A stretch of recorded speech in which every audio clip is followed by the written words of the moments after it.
conclusions.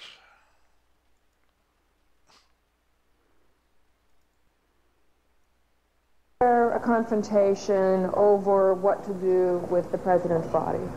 Oh, the confrontation, that was one of the biggest things that happened at Parkland. That's what caused all of this, not allowing Texas law to be in place. Our pathologist should have done the autopsy at Parkland. And he tried to. And he tried to follow the Texas law. And the Secret Service, they formed, looked like a herd of locusts, a phalanx around the coffin. And Mrs. Kennedy was in the middle with her left hand on the casket. And they were then coming out into the hall. And all of a sudden, there, our forensic pathologist stopped them. Dr. Earl Rose said, "Halt. This man has to have an autopsy here in the state of Texas. It'll only take 45 minutes." And they would not hear of it. They wanted to get that body out of Dallas. Some of America's finest forensic pathologists, medical people who perform autopsies and who have worked for the federal government in the past on critical cases in the Washington, D.C. area, stood by their telephones that evening when the president's body was returned to Washington, D.C., but they were never called. Instead, the individuals in charge of the autopsy selected 2 administrators, individuals who had rarely performed autopsies, to come in and perform one of the most important autopsies in this century. The president got an autopsy that wouldn't have been acceptable for a Bowery bum. But Oswald got an autopsy fitting of a president. There aren't real questions about Oswald's autopsy, and there were nothing but questions about the president's autopsy. Right. He died of a gunshot wound in the brain, of a bullet right through the head. John Kennedy was obviously shot from the front. Everybody knows it. Virtually everybody in Dealey Plaza rushed to the grassy knoll where they heard the sounds. They came from a fence between the book depository and the railroad track. From behind the overpass over there, triple overpass. Right over about 20 or 30 feet from the other end of that little picket fence. And it sounded like it came from the left and in front of us, towards the wooden fence. And there was a puff of smoke that came underneath the trees. We all four seen about the same thing as the shots. The smoke came from behind the hedge. And then as the car got directly in front of us, well, a gunshot apparently from behind us hit the president in the side of the temple. Do you think the first gunshot came from behind you too? I think it came from the same location. Apparently back up on the mall. When I stated I felt like the second and third shots could not have been fired from the same rifle, they reminded me that I wasn't an expert.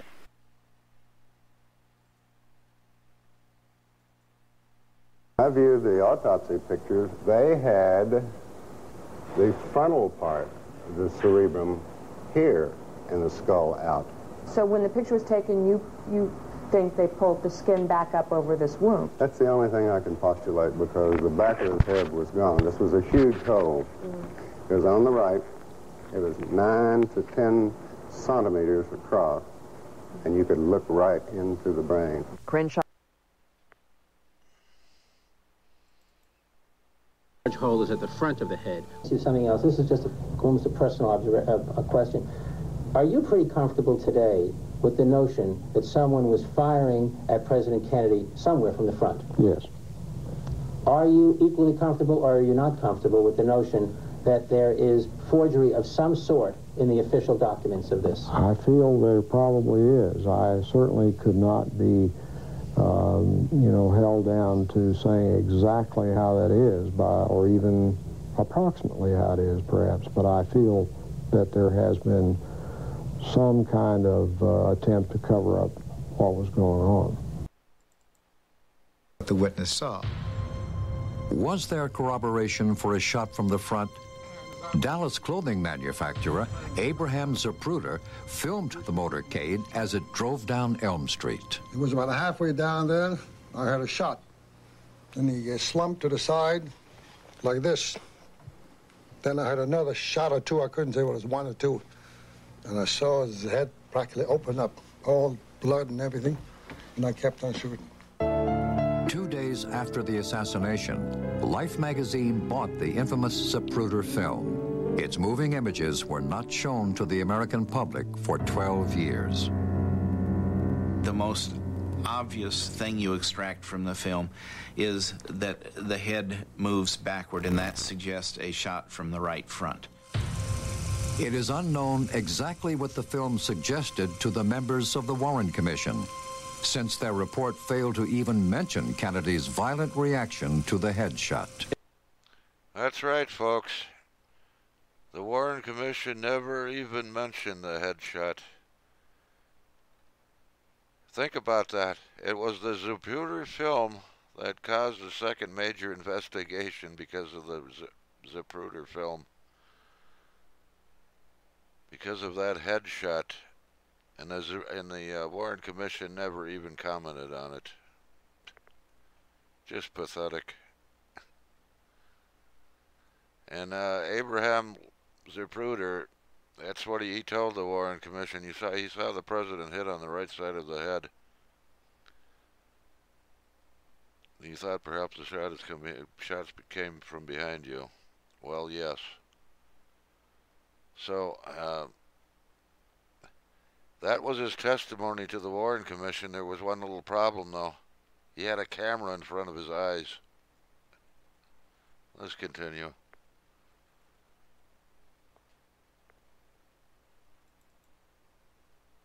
Let me show you, to my best recollection, what the wound looked like to me that day in Trauma Room 1. Before each doctor looked at the photos, he described the wounds he had seen back in 1963. I could see the president's head wound quite well, and I was probably looking into a wound that was on the lateral or the side part of the head and the back part of the head. It would be this portion of the head right here. As I remember, it's like this, that there was a big wound, big deficit in his skull and the temporal parietal area.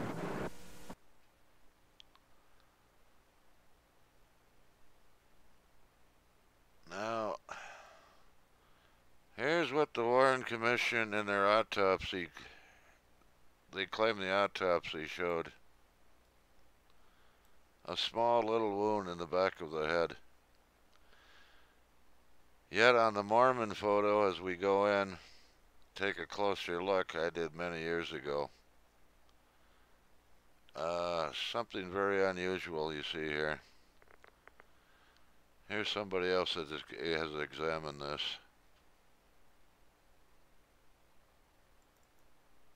Inconsistencies within, and the pristine Mary Moorman photograph allowed me to go in and actually measure the wound optically without image processing.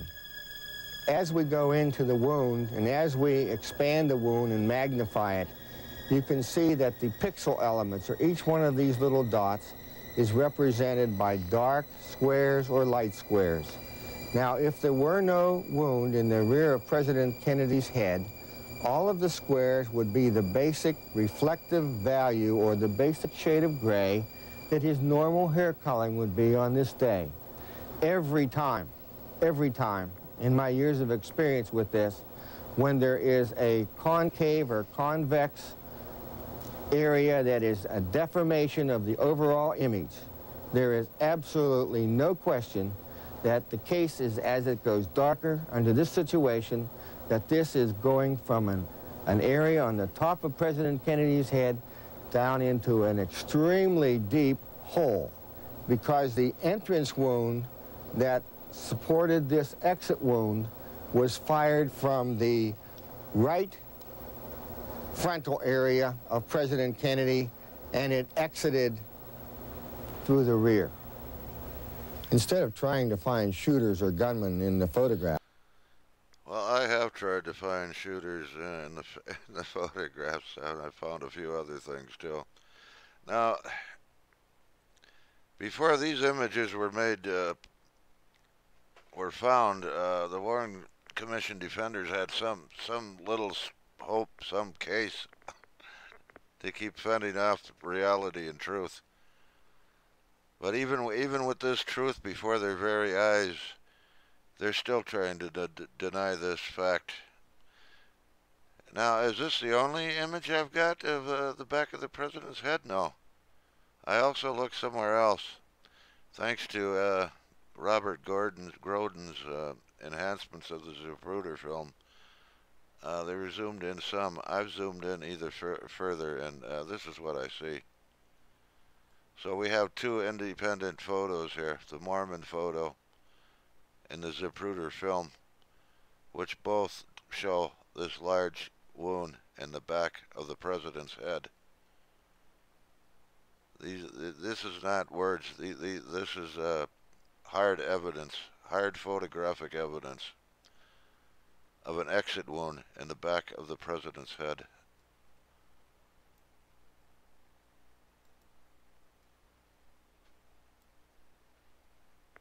How they can deny that? They could deny anything.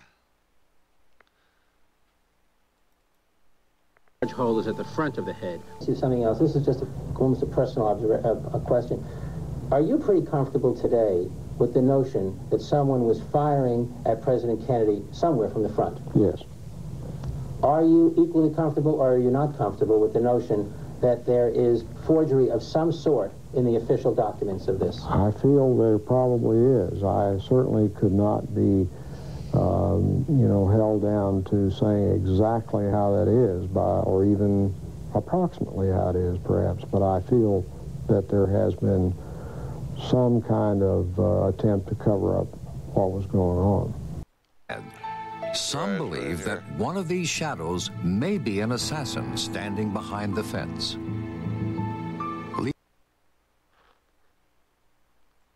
now it didn't look like much. Some believe that one of these shadows may be an assassin standing behind the fence.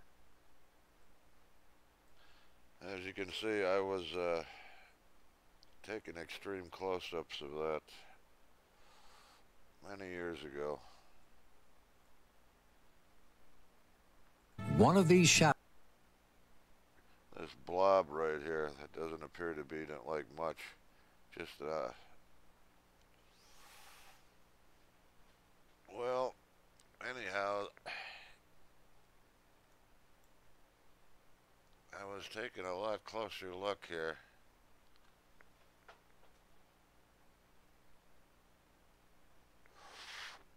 Let's see if you see what I saw.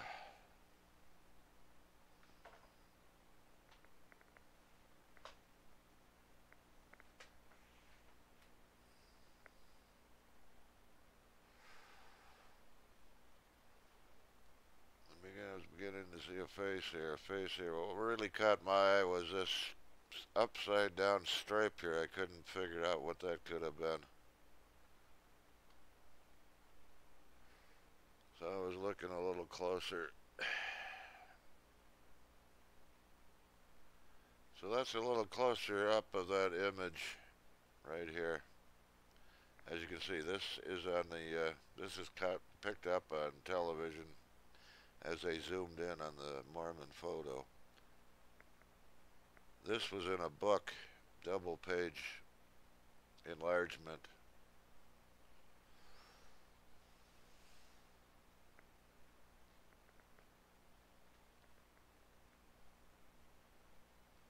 So you get the gist of it. I was looking there, and let's take him now.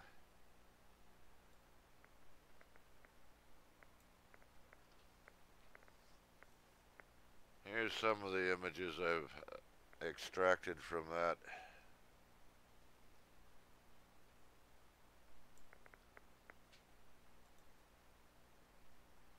How about a colorized version?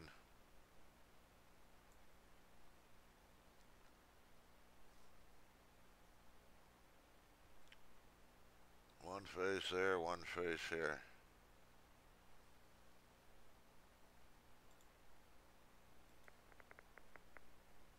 How about a little larger view? And by the way, well, I gotta do it this way. I got all kinds of images here. Yes, there it is. Here's an independent close-up somebody did. I don't even know who it was, but this was a digitally enhanced version of the Mormon photo. They never even noticed this. I made a enlargement and I put it up here in the front. They were looking back here, back along here. And that may not, I know it's hard to see. I didn't see it for several minutes. And once I started putting the pieces together, once the brain starts putting the pieces together, like I say, all I was looking at was this upside down V. Let's see, there should be something. Yes, that upside down V.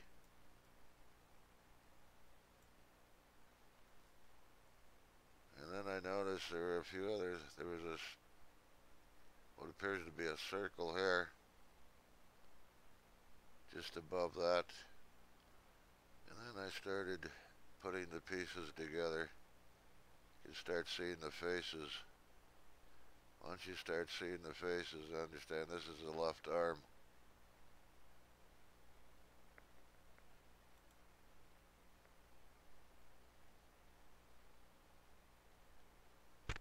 That's the History Channel, that's the close-up.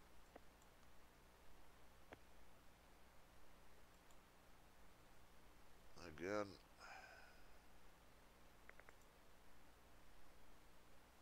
I'm losing my...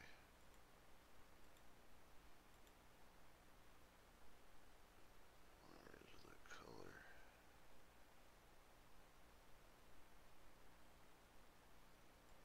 There's the colorized.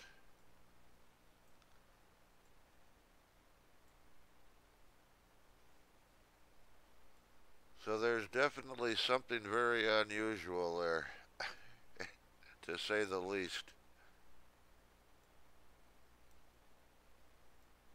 And when you put it all together, I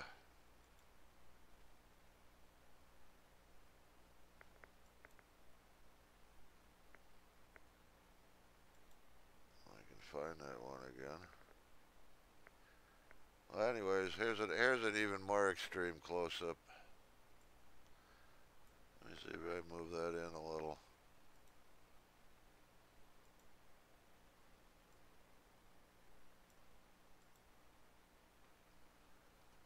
Now, this is very curious that at that distance, I mean, it's picking up this, and it does look like some writing much similar to this. That's a very long distance.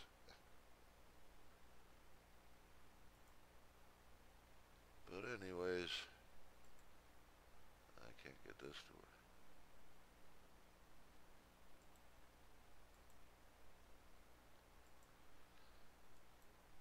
So anyhow, it's very curious that, if I can find that one.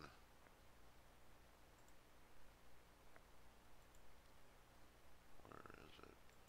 It's very curious that you'd have two images like that found in this one photograph.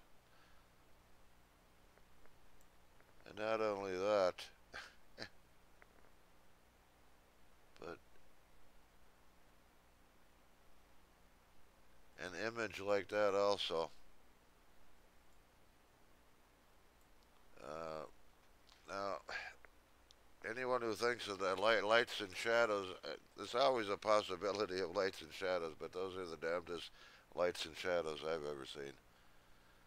And as far as I'm concerned, this makes more sense than anything.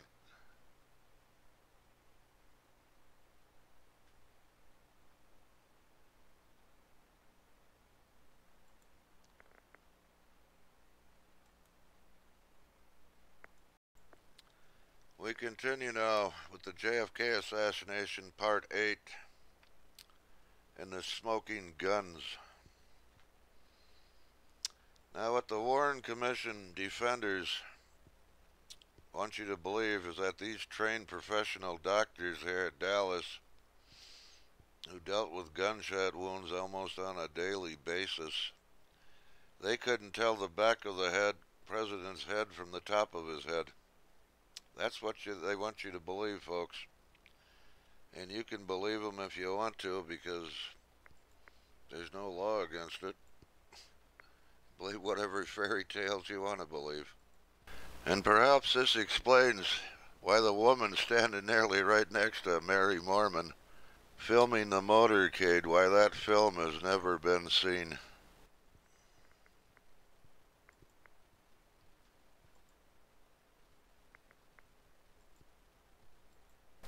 Yes, Lee Oswald certainly looked guilty of a lot of things in this case. But when you look at his demeanor, it's either one of two things. He was either guilty in covering it up, or he had infiltrated a plot to murder the president and got caught in the middle as the patsy. One of the two things happened here. And as far as the Warren Commission, here's the testimony the Dallas doctors gave him.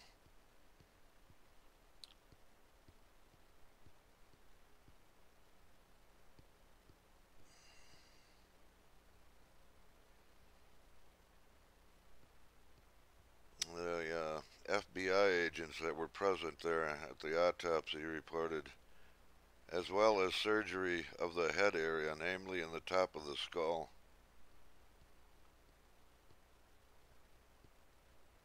And the Dallas doctors were telling the Warren Commission, along with many others, right side of the head, the back of the head, posterior skull occipital region, right posterior part, and on and on and on, every single one of them.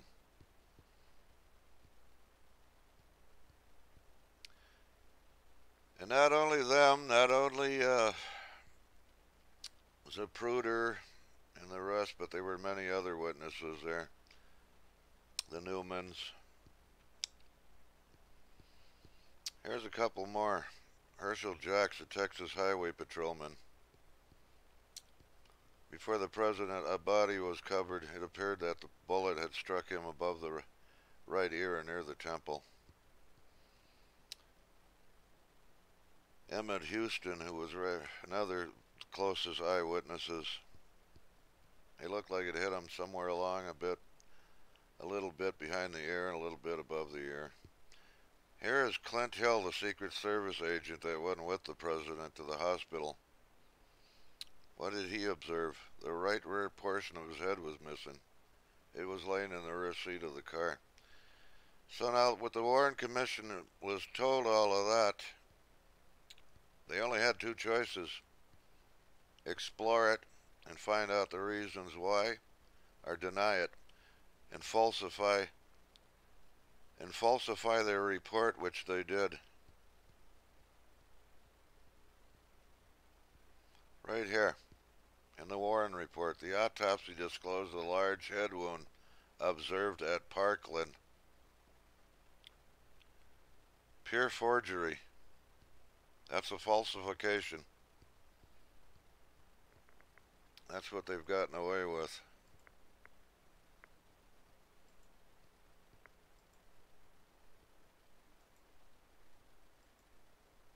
You know, there's so much. This thing reeks of conspiracy so much, and there's so much of it, one hardly knows where to start here.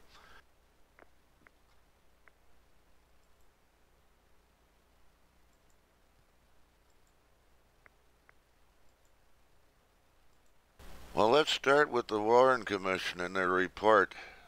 To begin with, the biggest case for conspiracy can be found in the Warren report itself. But where it can't be found is in the Warren Commission's conclusions or collusions. that you won't find a breath of it.